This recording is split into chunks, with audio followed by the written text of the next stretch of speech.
Diz a palavra de Deus assim, numa conversa que Jesus estava tendo com alguns judeus daquela época. E aí, diante da conversa com Jesus, as pessoas perguntaram a ele, se dirigiram a ele e perguntaram: que faremos para realizar as obras de Deus? Ei, essa pergunta, ela é pertinente. Porque se Jesus é quem ele é, no caso, para as pessoas começaram a entender sobre ele, então eles perguntaram: o que faremos para fazer as obras de Deus? Porque pode ser algo um leque tão vasto, né? E aí eles queriam saber como que eles fariam, o que eles fariam para realizar essa obra, a obra que é de Deus, né? Eu não sei se isso também inquieta teu coração. Como que eu posso fazer a obra do Senhor? Pode vir algumas respostas, mas hoje eu queria compartilhar com vocês algumas coisas sobre esse direcionado do Espírito Santo para mim, sobre esse assunto, as obras de Deus. Primeira coisa é que eu devo falar hoje três coisas nesse quesito, mas a primeira coisa é no versículo 27, né? 28, não, 29. Há uma resposta de Jesus, e essa resposta, ela é um pouco diferente do que eles esperavam, mas eu queria caminhar com vocês um pouco sobre essa ideia. A resposta de Jesus para eles que perguntaram: como faremos as obras de Deus? Não é isso que está escrito no verso 28? Que faremos para realizar as obras de Deus? A resposta: dirigiram-se, verso 29. Respondeu-lhes Jesus: a obra de Deus é esta. Quem quer saber? A obra de Deus é esta: que creiais naquele que por ele foi enviado. Ei, que coisa mais estranha. Que faremos, ou como faremos as obras de Deus? A obra de Deus é esta: que creiais naquele enviado por ele. Isso é obra. Escute, penso eu nessa resposta e vou compartilhar o que eu entendi. Amém? Em primeiro lugar, para a gente saber que obra é essa de crer em Deus, assim, para saber que obra é essa que a gente deve fazer,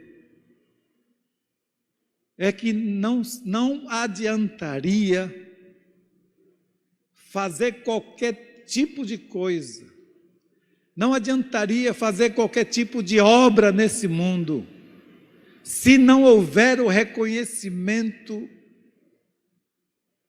da pessoa de Jesus. Se a pessoa humana não reconhecer o que foi enviado por Deus, qualquer religião, qualquer religiosidade, qualquer obra religiosa, qualquer coisa que o indivíduo pudesse fazer, e o apóstolo Paulo chega a dizer que se a pessoa oferecer o próprio corpo para ser queimado, não adiantaria nada. Se ele desse tudo o que ele possuía, está escrito isso no primeira carta de Paulo aos Coríntios, capítulo 13. Nada adiantaria se não for, de fato, conhecer aquele que ele enviou. Mas quando reconhecemos o enviado de Deus, Isso é fundamental. Eu creio que por isso que Jesus falou assim, a obra de Deus é essa, que creiais naquele que foi enviado por Ele. Porque se não reconhecer o enviado de Deus, não adianta nada. Mas se reconhecermos o enviado de Deus, que é Jesus, o que vai acontecer? Haverá uma obra de Deus realizada primeiramente dentro de nós. Ou haverá uma obra realizada em nossas vidas primeiro. Quando reconhecemos o enviado de Deus, há uma mudança, uma transformação na vida humana.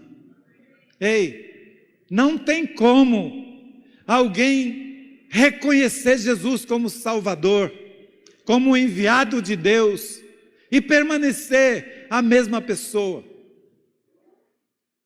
Talvez não há muita mudança em nós, porque talvez reconhecemos pouco quem é esse enviado de Deus.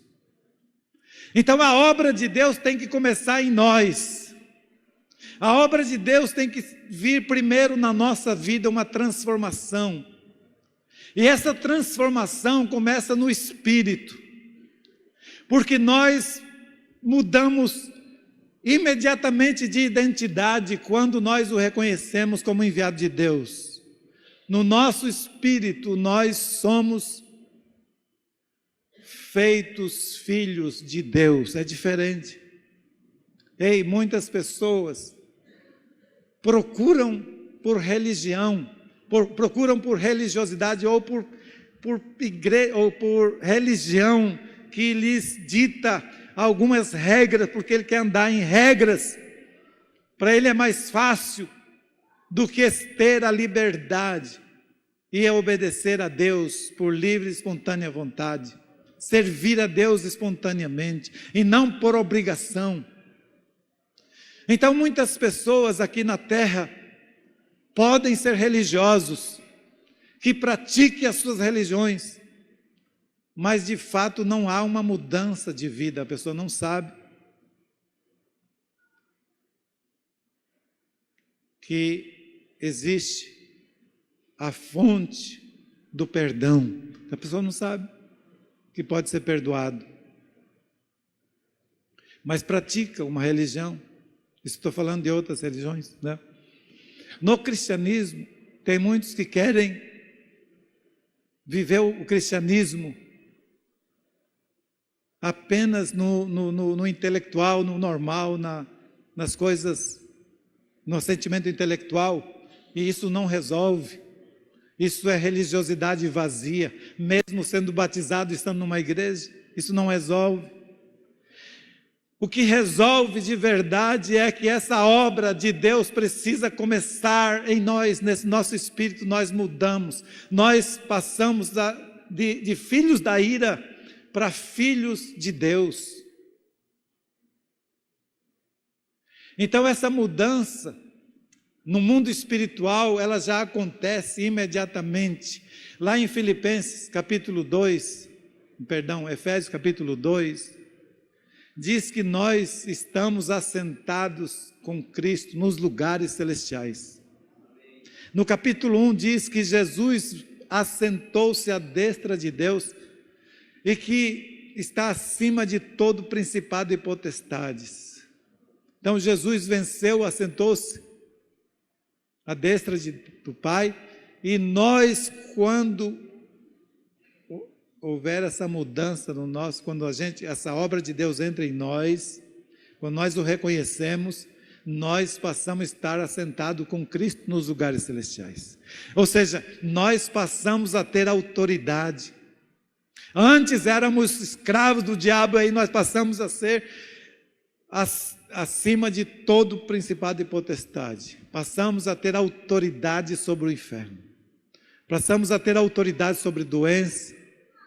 Passamos a ter autoridade do Senhor Jesus sobre as nossas vidas.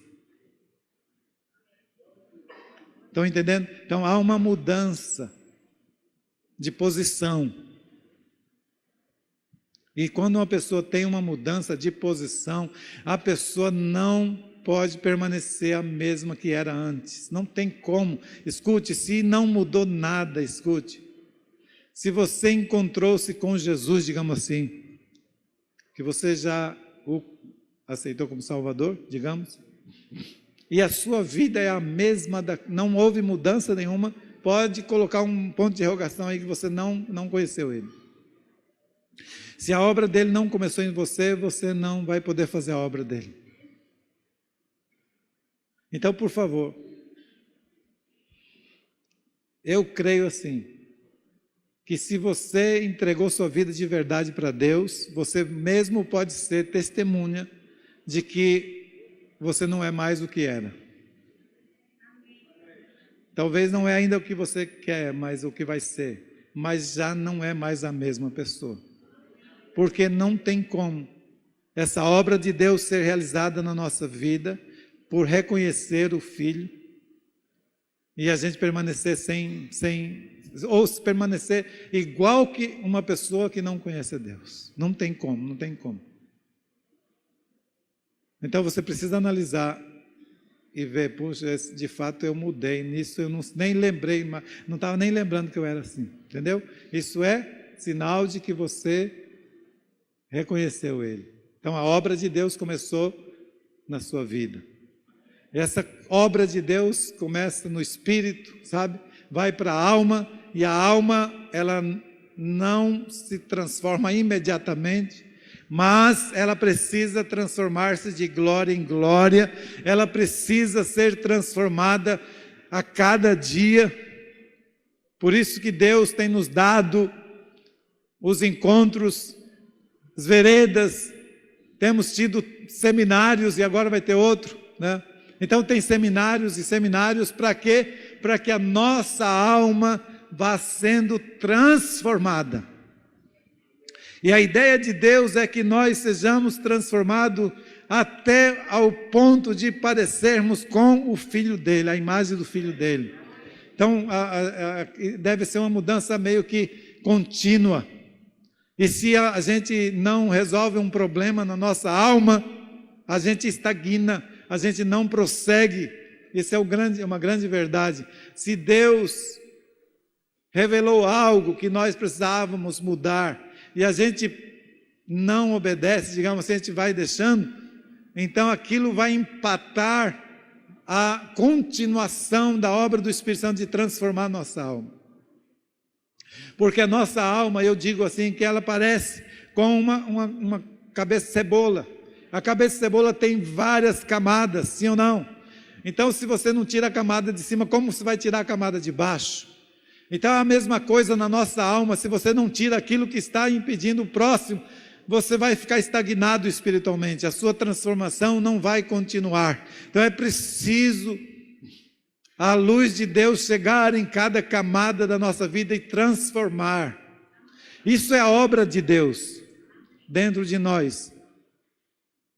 E a obra de Deus é tão tremenda e poderosa em nós que ela pode, até mesmo o nosso corpo físico, ele é atingido, ainda que a velhice não possa ser paralisada, porque isso é questão de decreto de Deus, né? Não tem como mudar, mas haverá um momento que o nosso corpo físico será transformado. Ele vai receber um novo corpo, amém? Até nisso, essa obra de Deus é tão tremenda e tão poderosa, que nós receberemos novo corpo, amém? Nós seremos transformados igual que o corpo de Cristo. Aos que já morreram vão ressuscitar com um corpo novo, quem estiver vivo na hora do arrebatamento, nós seremos transformados imediatamente, já teremos um corpo novo. Então é uma obra que começa em nós primeiro, que se não acontecer essa obra, nós não poderemos fazer a obra de Deus. Porque a Bíblia diz que nós seríamos testemunhas. Testemunha significa que a gente vai falar daquilo que aconteceu, daquilo que a gente experimentou, daquilo que a gente viu, amém ou não amém?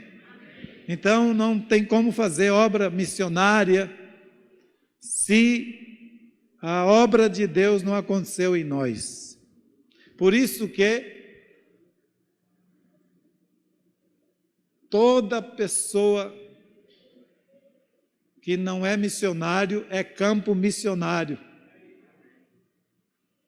Então não importa se nós estamos na igreja, estamos batizados ou não. Se nós não somos missionários, somos campo missionário. Precisamos ser evangelizados, né? Precisamos reconhecer quem é Jesus Cristo de verdade. Então, penso que Jesus responde a eles dessa forma, dizendo: a obra de Deus é esta: que creiais naquele que por ele foi enviado.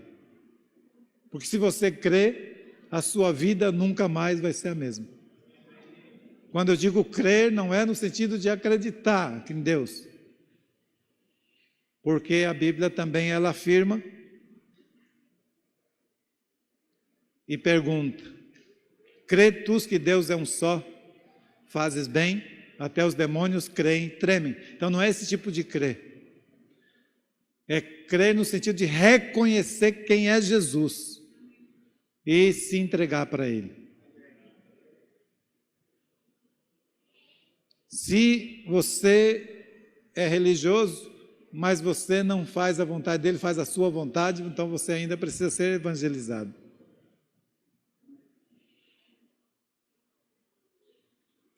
Em segundo lugar, para que a gente faça a obra de Deus depois que Ele já fez a obra em nós, a gente precisa reconhecer a autoridade e poder desse Deus. Ou seja, como faremos a obra de Deus? Como faremos missões, por exemplo? Missões está ligado a pregar Jesus para que as pessoas reconheçam quem foi enviado por Deus, amém? Então está muito ligado aí. Então, como faremos essa obra de missões se de fato a nossa mentalidade espiritual não se desenvolve para conhecer quem é de fato Deus? Quanto mais a gente buscar esse Deus, mais a gente vai entender e praticar a obediência a Ele. Exemplo,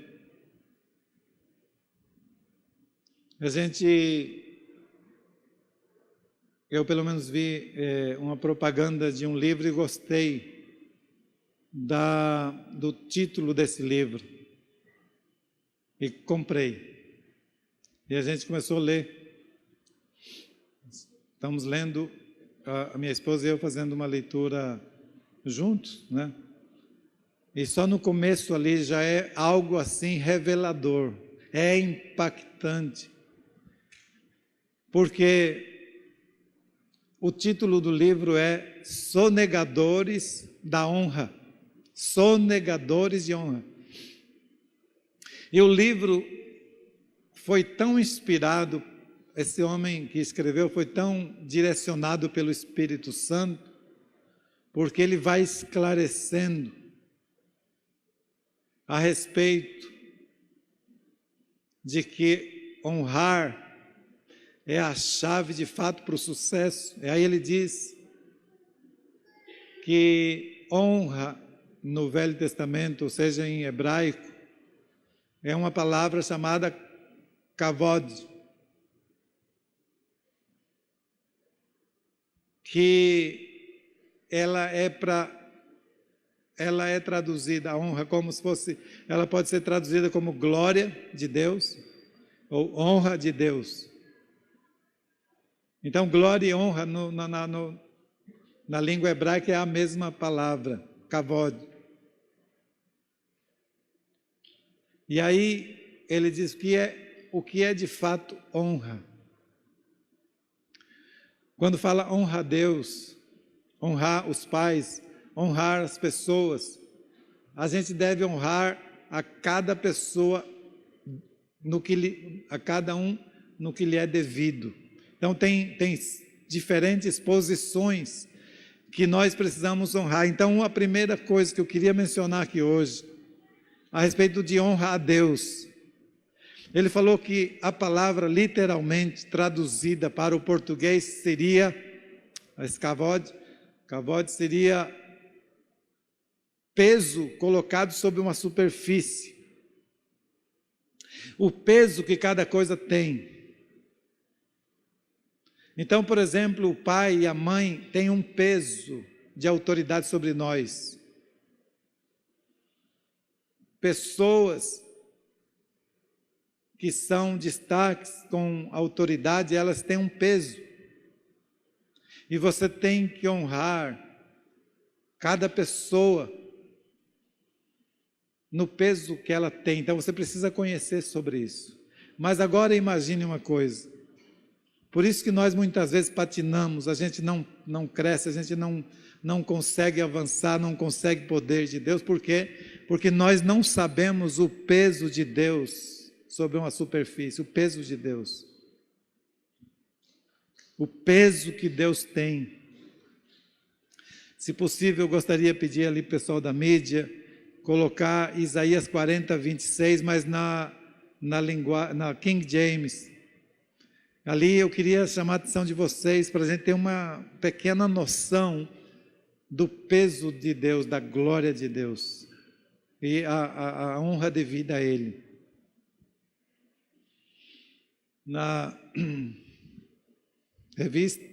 King James, se possível. Isaías 40, 26.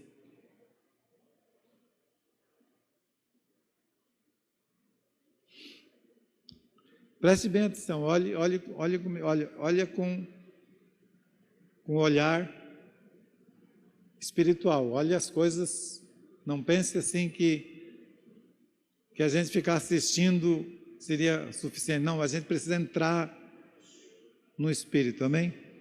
Então veja bem, olha bem, ele está falando aqui, Isaías falando como profeta, falando para as pessoas, falando para nós, naquela época ele falou para Israel. Hoje Deus está falando com a igreja. Ele disse, levantai os olhos e observai as alturas, ou seja, se você sair ali fora, e você olhar para essa imensidão do universo, e você vê especialmente se você estiver num lugar escuro, na mata, por exemplo, e olhar para o céu, você começa a ver as estrelas, começa a enxergar melhor as coisas. E ele está dizendo, levantai os olhos e observai as alturas. Quem criou tudo isso? Quanto mais você estudar o universo, mais você vai ficar pasmo da pequenez que nós somos. Como dizia o Dr. Enéas, o planeta Terra é um pontinho azul no universo, um pontinho azul ali, sabe? E nesse pontinho azul tem 8 bilhões de pessoas. E o restante do universo? Ele diz que os céus proclamam a glória dele, proclamam a honra dele, o peso dele. Vocês estão entendendo? Os céus proclamam a glória de Deus e o firmamento anuncia as obras das suas mãos. Então, os céus, que você olhar para cima, proclamam o poder de Deus, a autoridade dele, o peso que ele tem. Porque nesse mesmo capítulo ele vai dizer depois que as nações da terra não passam de um pingo d'água que cai de um balde perante a grandeza de Deus. Então veja bem, levantai, observai as alturas. Quem criou tudo isso? Foi aquele que coloca em marcha cada estrela no seu incontável exército celestial, e a todas chama pelo nome. E seu poder, é isso que eu queria chamar a atenção de vocês. O seu poder, o poder do Deus a quem nós servimos, é incalculável. O poder dele não tem como medir, é incalculável. E inextinguível a sua força. Por isso, nenhum desses corpos celestes deixa de atender prontamente. Bom, eu só queria que você, assim, para que a gente possa entender. O Deus que deve ser honrado, o peso que Ele tem em tudo. Aquela mulher que declarou agora, né? As mães, tantas, seria mais ou menos assim, curtidas, né? Deus, Criador de tudo, não tem nenhum. Hã?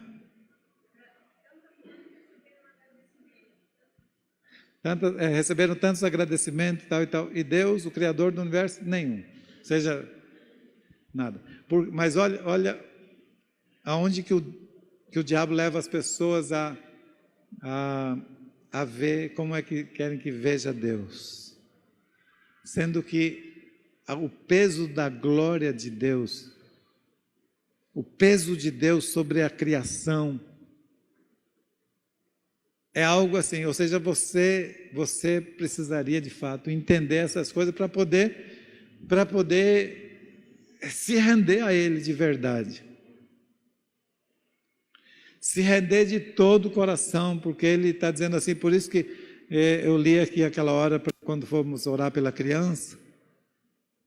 Ouve, ó Israel, o Senhor, o nosso Deus é o único Deus. Amarás, pois, o Senhor teu Deus com toda a tua força, todo o teu entendimento, com todo o teu espírito, toda a tua alma. Por quê? Porque esse é o Deus que nos salvou. Esse é o Deus que nos alcançou. Então, a Ele é devida toda a honra, toda a glória, todo o louvor, todo o bem-dizer. A Ele é devido essa glória. Ninguém mais, e Ele não vai dividir essa glória, essa honra dEle com ninguém.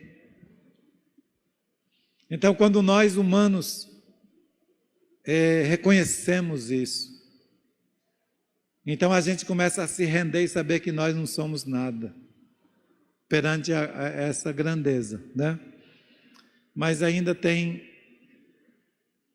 uma terceira coisa que eu queria falar. Eu sei que o tempo avançou, mas eu precisaria concluir essa mensagem para a gente não perder esse fio da meada aqui que nós começamos. Como fazer a obra de Deus? Como faremos as obras de Deus? Então, primeiro, ser transformado por Deus, a obra dele começa em nós. Segundo, a gente precisa saber quem é esse Deus e realmente render a Ele a devida honra. Para quê? Para que a gente possa se lançar a fazer aquilo que Ele manda fazer, para a gente de fato obedecer a Ele. Para a gente não ficar vivendo um cristianismo superficial, porque já disse uma vez, pelo menos eu li essa frase do reverendo Hernandes Dias, e ele disse, eu não sei se a frase é dele ou se ele escreveu de outros, mas enfim, não importa, mas ele escreve no livro dele, que o subcristianismo é pior do que o ateísmo. Então, se dizer crente, mas sem conhecer quem de fato Deus é, você vai viver uma vida cristã vazia ou superficial. Então precisa conhecer Deus, Em terceiro lugar, eu coloquei assim, como fazer as obras de Deus, é ter o mesmo sentimento de Deus, digamos assim. Aí eu fiquei pensando,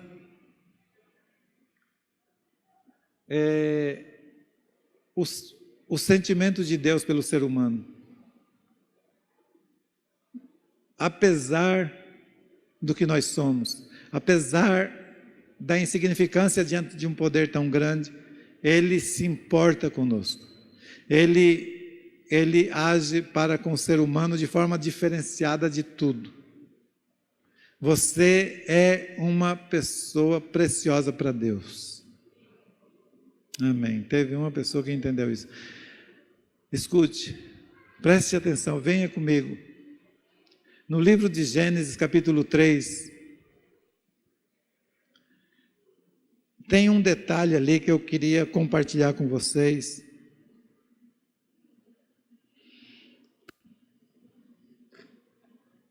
Bem no comecinho, bem na época de Adão e Eva. No versículo 7. No capítulo 3 começa a narração de que Adão e Eva comeram o fruto que Deus havia dito que não era para eles comerem. E aí Deus vem e conversa com eles. Escute, veja o que está dizendo no capítulo 3, verso 7. Depois que eles comeram do fruto proibido, abriram-se então os olhos de ambos e, percebendo que estavam nus, coseram folhas de figueira e fizeram cintas para si. Ou seja, quando eles perceberam que eles pecaram, eles se viram nu, eles perceberam que estavam nu e fizeram para si vestimentas de folhas de figueira, se não me falha a memória. É de figueira. Folhas de figueira fez a vestimenta para eles. Escute, essa desobediência de Adão e Eva é um ato de rebelião contra Deus, sim ou não? Eles se rebelaram contra Deus, concorda, sim ou não? Ei, olha como Deus manifesta diferente, é diferente a forma dele tratar com o ser humano mesmo depois da queda. Porque um tempo antes, não se sabe quanto tempo antes na eternidade, um outro ser criado por ele se rebelou contra ele. Lá em Isaías 14 fala isso. E não houve uma segunda chance. Eles foram, tanto Lúcifer como todos os que acompanharam ele, foram uma terça parte dos anjos, eles foram imediatamente arrancados da presença de Deus. Eles foram removidos da posição deles, sem chance. Quando Adão e Eva obedecem ao diabo, esse mesmo que se rebelou, obedecendo então a um rebelde, dando ouvido a um rebelde, Deus poderia fazer a mesma coisa. Deus poderia ter tirado qualquer possibilidade do ser humano se reconciliar. Mas Deus agiu diferente. Olha o que está escrito lá no versículo 22, desse mesmo capítulo 3, verso 21. Fez o Senhor Deus vestimentas de peles para Adão e sua mulher, e os vestiu. Ei, qual tipo de vestimenta que ele fez? De peles de animais. Então, precisou derramamento de sangue de um animal, já olhando para o Cordeiro de Deus que iria tirar o pecado do mundo. Então Deus agiu com graça para com o homem, porque não os excluiu, deu uma segunda chance. Concorda, sim ou não? E ele fez mais, ele protegeu. A gente muitas vezes vê um ato de Deus, parece ser algo tão injusto, mas é para nos poupar. Por exemplo, mais do que fazer vestimenta para ele manifestar graça, no verso 23 fala assim, 22 ainda. Então disse o Senhor Deus, eis que o homem se tornou como um de nós, conhecedor do bem e do mal, e assim que não estenda a mão e tome também a árvore da vida e coma e viva eternamente. O Senhor Deus, por isso, o lançou fora do jardim do Éden, a fim de lavrar a terra de onde fora tomado. e expulso o homem, colocou querubins ao oriente do jardim do Éden e o refugiu de uma espada que se revolvia para guardar o caminho da árvore da vida. Ei, se Deus não se importasse, se Deus somente desse uma chance a ele, não excluísse de vez, mas ele foi além, ele expulsou eles do jardim. Por quê? Por amor. Um sentimento de graça e amor para com o ser humano. Porque se Adão e Eva permanecessem no jardim do Éden, eles poderiam, escute, eles poderiam cometer um outro erro que não teria mais reparação. Se eles comessem da árvore da vida, eles nunca mais poderiam morrer. Então seria como que alguém vivesse o inferno aqui na terra. Tipo, não, a pessoa teria problemas de saúde, tudo igual, e não conseguiria morrer. E não conseguiria ser salvo. Não teria mais chance de salvação. Então seria a eternidade aqui na terra. E ninguém mais poderia se voltar para Deus. Já tinham cometido o pecado. Já estavam debaixo da graça de Deus. Deus manifestou graça. Mas se eles comessem do fruto da árvore, aliás, o fruto da árvore da vida eterna, da vida, eles teriam eternidade aqui na terra, sem poder se reconciliar com Deus. Então, o ato de Deus de expulsar parece ser um negócio ruim, mas era para protegê-los. Então, o sentimento de Deus, se você observar desde aquele tempo até hoje, o sentimento de amor que Deus tem pela humanidade é fora do comum. Porque Ele amou o mundo de tal maneira que deu o seu Filho unigênito para que todo aquele que nele crê não pereça, mas tenha a vida eterna. Ou seja, Deus se importa com a gente. Deus manifestou graça para nós. Deus manifestou misericórdia. E Deus continua manifestando misericórdia a cada dia. Tanto é que Jeremias disse assim, que as misericórdias do Senhor são a causa de não sermos consumidos. E elas se renovam para conosco cada manhã. Ou seja, Deus é de misericórdia para com o ser humano em todo o tempo. Rendei graça ao Senhor, porque a sua misericórdia dura para sempre. Diz que a ira de Deus pode demorar um pouco, mas a misericórdia dele dura para sempre. Então Deus decidiu amar o ser humano. Deus decidiu perdoar o ser humano. Deus decidiu agir de misericórdia para com o ser humano e para com todos os seres humanos. Mas não isentou o ser humano da sua responsabilidade. Eles precisam conhecer aquele que Ele enviou, crer nele. Porque senão, se morrer sem esse reconhecimento, a pessoa aí já não tem mais jeito, aí a pessoa vai se separar para sempre de Deus. Mas enquanto estiver aqui nessa terra, haverá oportunidades para a pessoa reconhecer quem Deus enviou e ser salvo gratuitamente. A salvação é gratuita. Deus não cobra nada por isso. Então, se Deus é misericordioso, e você sabe disso, o quanto Ele tem sido misericordioso com a sua vida, quanto Ele tem sido gracioso para com as nossas vidas, todo dia. Então Ele diz lá em Lucas 6, deixa eu ver, Lucas 6,36. Ele diz assim: sede misericordiosos, assim como Deus é misericordioso. Ou seja, para que a gente faça a obra de Deus, a gente precisa ter um coração misericordioso.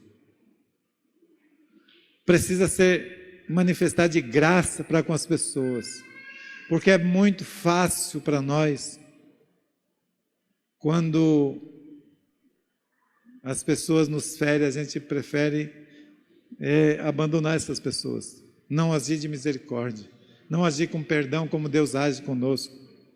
A gente prefere deixar as pessoas para lá. Ou a gente não se importa com o estado miserável que estão as pessoas no mundo sem conhecer Deus. A gente não se importa que eles vão para o inferno. Então a gente não tem o mesmo coração que Deus tem. Como fazer a obra de Deus se o nosso coração ainda não foi atingido? Como fazer a obra de Deus se a gente não experimentou de fato essa verdade do amor de Deus pelas nossas vidas? Por que que a gente tem tanta dificuldade de perdoar os outros? Por que que muita gente tem dificuldade de se perdoar? Fica se sentindo culpado.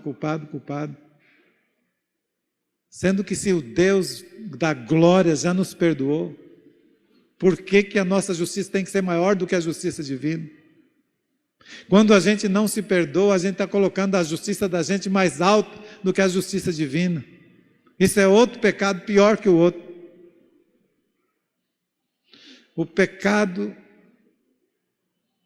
de não se perdoar é maior do que o pecado, do que você pecou. Por quê? Porque se você confessa Deus perdoa e você não consegue se perdoar, então você está achando que você é mais do que Deus. Isso é terrível. Isso é o fim. Mas a gente faz isso sem perceber. Então, perdoa os outros assim como Deus te perdoa. Seja misericordioso com os outros assim como Deus é misericordioso com você. Com a mesma medida que você medir, você vai ser medido. Ame os outros como Deus te amou. Então, fazer a obra de Deus tem que ser por amor. Tem que ser por misericórdia. Deus deu chance e nós podemos dar chance para os outros. Se eu não me importo com os perdidos, eu não tenho o sentimento de Deus. Alguma coisa está errada. E eu preciso mudar esse meu entendimento para que a gente possa fazer a obra de Deus.